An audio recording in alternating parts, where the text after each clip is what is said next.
Dans cette capsule vidéo, nous allons parler du filtrage utilisé dans les pare-feux ou firewalls.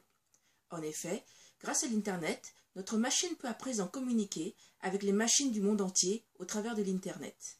Et le monde entier peut communiquer avec nous. Mais parmi les utilisateurs de ces machines, certains ne sont pas toujours animés de bonnes intentions et vont chercher à attaquer votre machine. Et puisque l'attaque vient du réseau, le point crucial à contrôler est le point de communication réseau de votre machine. C'est-à-dire qu'il faut filtrer ce qui transite par votre interface réseau. Petit rappel, ce qui se passe par votre interface réseau dans le module qui nous intéresse vont être des datagrammes Ethernet et en grande majorité des datagrammes IP encapsulant à leur tour des messages ICMP, des datagrammes UDP ou des segments TCP. Il y a bien d'autres protocoles comme IPv6, IGMP, etc. mais nous ne les avons pas encore vus et ce n'est pas l'objet de ce module. Si je représente les principaux champs, en tout cas ceux qui vont nous intéresser, on voit que les datagrammes Ethernet ont une adresse Ethernet source et une adresse Ethernet destination. Les datagrammes IP, une adresse IP source et une adresse IP destination. Le protocole ICMP a son type et les protocoles TCP et UDP ont des numéros de port source et des numéros de port destination. Et c'est ce genre de paquets qui vont transiter par notre interface réseau. Du coup, contrôler ce qui arrive par le réseau, c'est simplement filtrer tous les paquets qui transitent par l'interface réseau. On définit une liste de règles de filtrage, quel type de protocole est autorisé ou interdit, quelle adresse IP source ou destination est autorisée ou interdit, quel numéro de port source ou destination, TCP ou UDP est autorisé ou interdit, et ensuite, tout paquet transitant par votre interface réseau passe par ce filtre. Et en fonction des règles de filtrage que vous avez définies, les paquets seront détruits si vous les avez interdits ou passés à votre système et donc à votre application si vous les avez autorisés. Alors, comment on définit un filtre? Il suffit simplement de spécifier les champs qui doivent être reconnus par le filtre lors du passage du paquet. Par exemple, pour ce filtre, tous les paquets IP provenant de l'adresse IP 123.45.67.89 sont concernés. Donc si on regarde l'extrait des paquets reçus ci-dessous, ce paquet-ci et celui-là seront reconnus par le filtre. Dans cet autre exemple, je reconnais tous les paquets TCP à destination du port 80 d'une machine du réseau 11.11.11.0/24. Dans l'exemple, seul ce paquet correspond. Dans cet autre exemple, je reconnais tous les paquets TCP à destination du port 80 de n'importe quelle machine, mais seulement en initiation de connexion. Et dans cet exemple-là, ces deux paquets-là correspondent. Ici, on ne reconnaît que les paquets UDP à destination du port 53, c'est-à-dire vraisemblablement les paquets accédant au service DNS.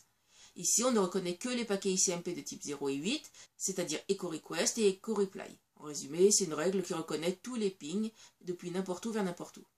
Et enfin, dans celui-ci, je reconnais tout paquet de tout type depuis n'importe où vers n'importe où, c'est-à-dire en fait tous les paquets. Alors, quelle syntaxe pour les écrire? Alors en fait, tout système et tout constructeur a sa propre syntaxe. Mais ce n'est que de la syntaxe. Les principes seront toujours les mêmes. Dans ce cours, j'adopterai la syntaxe d'IPFW de FreeBSD, mais vous pouvez les adapter à la syntaxe que vous voulez. Alors dans cette syntaxe-là d'IPFW, un filtre s'écrit, alors le type du protocole, ensuite from, qui a envoyé le paquet, to, à qui est destiné le paquet, et ensuite des options qui varient suivant le degré de finesse du filtre qu'on veut mettre en place et suivant le protocole. Alors chaque fois qu'on parlera d'adresse, que ce soit en source ou en destination, on y mettra soit des adresses IP de machine, soit une adresse de réseau, et dans ce cas il ne faudra pas oublier le CIDR, soit any qui veut dire n'importe quelle adresse. Alors pour les filtres sur les messages ICMP, la syntaxe générale d'un filtre sera ICMP from adresse source, to adresse destination, et éventuellement ICMP types égale les numéros correspondant au type ICMP qu'on veut filtrer. Par exemple 0 pour un echo reply et 8 pour un echo request, etc.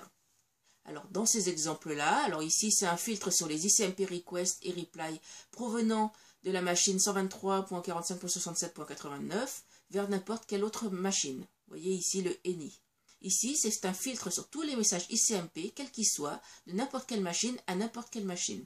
Ici, ce sont les ICMP provenant de n'importe quelle machine du réseau 123.45.67.0/24 à destination de la machine 200.100.1.42.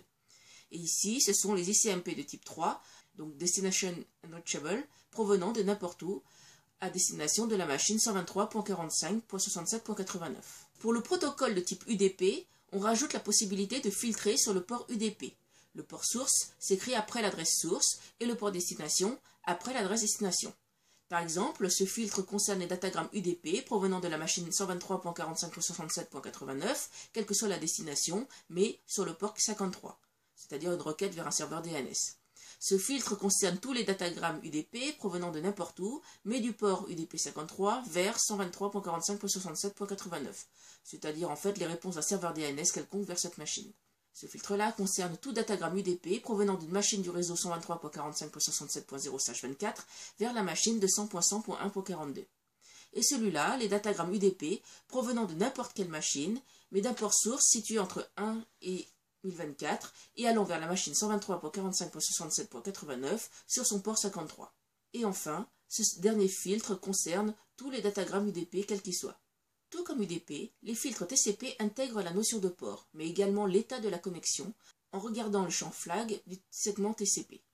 On distinguera les paquets du début de connexion, setup, c'est-à-dire le premier paquet TCP, celui qui initie la connexion, et les paquets established, c'est-à-dire correspondant à tous les autres paquets suivant le paquet setup, c'est-à-dire la suite de l'établissement de la connexion, le dialogue, les acquittements, la fin.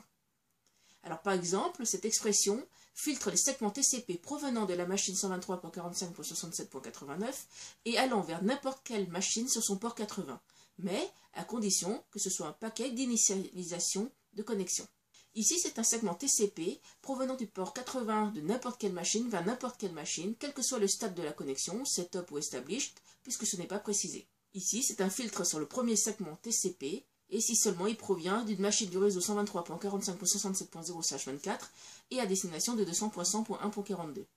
Ici, c'est un filtre pour tout segment TCP provenant de n'importe quel port situé entre 1 et 1024 de n'importe quelle machine vers la machine 123.45.67.89 sur le port 80. Et enfin ici, un filtre concernant tout segment TCP du moment que ce n'est pas le premier segment de la connexion, c'est-à-dire que c'est un paquet poursuivant une connexion déjà initiée.